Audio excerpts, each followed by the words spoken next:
Thanks for watching. Don't forget to like, comment, share and subscribe to Mufti Tariq Masood, famous scholar. وہ ایک دیہاتی گیا نا, کیا کریں, بات آ گئی ہے. ایک دیہاتی گیا, کسی قاری صاحب کو دیکھا, قاری صاحب کسی بچے کو کہہ رہے ہیں کمبخت تو گدھا تھا, میں نے تجھے انسان بنایا, یعنی انسان بنائے, تربیت کی. وہ دیہاتی بڑا حیران ہوا, ابھی یہاں گدھوں کو بھی انسان بنا دیتے ہیں. وہ بیچارہ, اس کو نہیں پتا تھے شہری زبان کے محاورے, تو وہ اپنا گدھا لے کر آیا, قاری صاحب اس کو بھی انسان بنا دو, قاری صاحب اس کو بھی. اب قاری صاحب کو مذاق سوجا, انہوں نے کہا یہ تو بہت ہی بیوقوف ہے. قاری صاحب نے کہا ٹھیک ہے چھوڑ جاؤ, مسالہ لگانا پڑے گا, انسان بن جائے گا. اب وہ 3-4 دن کے بعد آیا, قاری صاحب میرا گدھا انسان بن گیا. اس نے کہا وہ مسالہ زیادہ لگ گیا تھا, وہ نارمل انسان نہیں, اعلیٰ درجے کا انسان بن گیا, اور وہ جونپور کا قاضی بن گیا, جج بن گیا ہے. چھوٹا نہیں ہوتا نا جج, تو بہت بڑا عہدہ ہوتا ہے. اب وہ جو جونپور کا جج ہے نا, وہ تیرا کیا ہے, وہ تیرا بیٹا ہے, جو سوری تیرا گدھا ہے, جو ہے نا, میں نے جونپور کا جج بنا دیا اس کو. اب یہ گیا جونپور, قاضی صاحب بیٹھے ہوئے فیصلے کرنے ہیں. یہ قاضی صاحب سے کہتا ہے, یوں کر کے بلا رہے, قاضی کو غصہ آیا, کیا مسئلہ ہے بھائی, پھر گھاس لایا نا, ہوش ہوش ہوش, ٹھیک ہے. تو قاضی صاحب کو غصہ ہے, کیا کر رہے, کہہ رہے زیادہ غصہ نہیں کر, تو ہے تو گدھا, تو تجھے مسالہ زیادہ لگ گیا ہے. تو تبلیغ والے بھی پبلک کو پکڑ کے کیا کرتے ہیں, مسالہ لگانا شروع کرتے ہیں. 6 نمبر ہو گئے, پھر صبح و شام نیک لوگوں کے ساتھ اٹھنا بیٹھنا.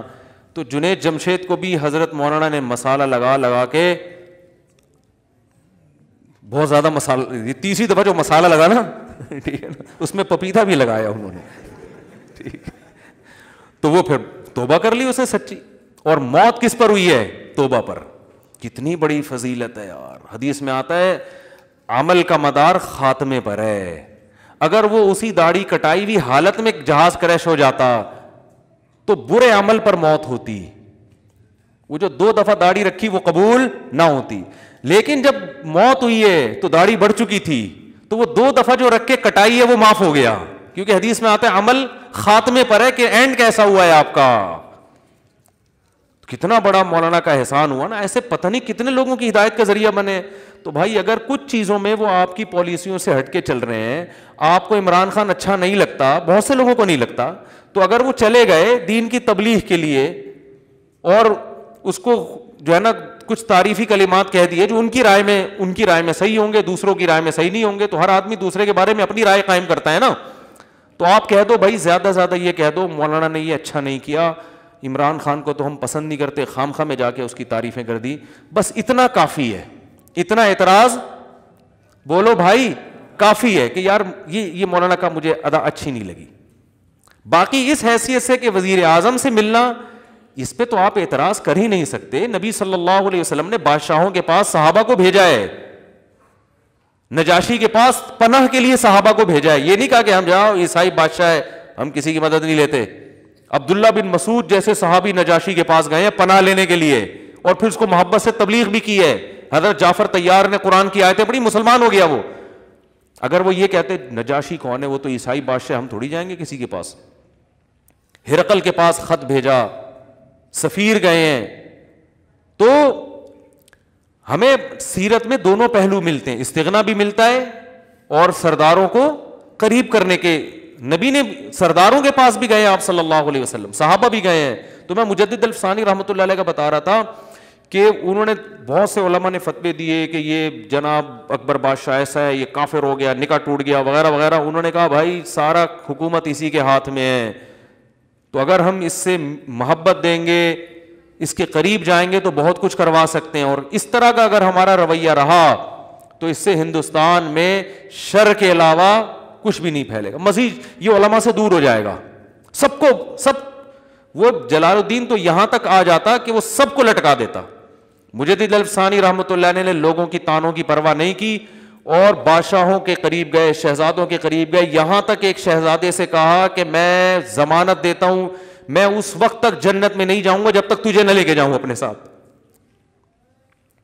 کتنے بڑے الفاظ ہیں دیکھو. میں تجھ سے وعدہ کرتا ہوں کہ مجھے اگر اللہ جنت میں لے کر گیا تو جب تک تو جنت میں نہیں جائے گا میدان حشر میں اللہ سے کہوں گا اللہ میں نہیں جاؤں گا جنت جب تک یہ نہیں جائے, اس کو نہیں میرے ساتھ بھیجو گے. کتنی بڑی یعنی شہزادے کو آپ مجدد الافسانی پر بھی فتویٰ لگاؤ گے حکومت کی چاپلوسی کر رہے ہیں, یہ کر رہے ہیں, وہ کر رہے ہیں, لیکن مجدد الافسانی نے ایسا کام کیا کہ جلال الدین اکبر کلمہ پڑھ کے دنیا سے گیا ہے.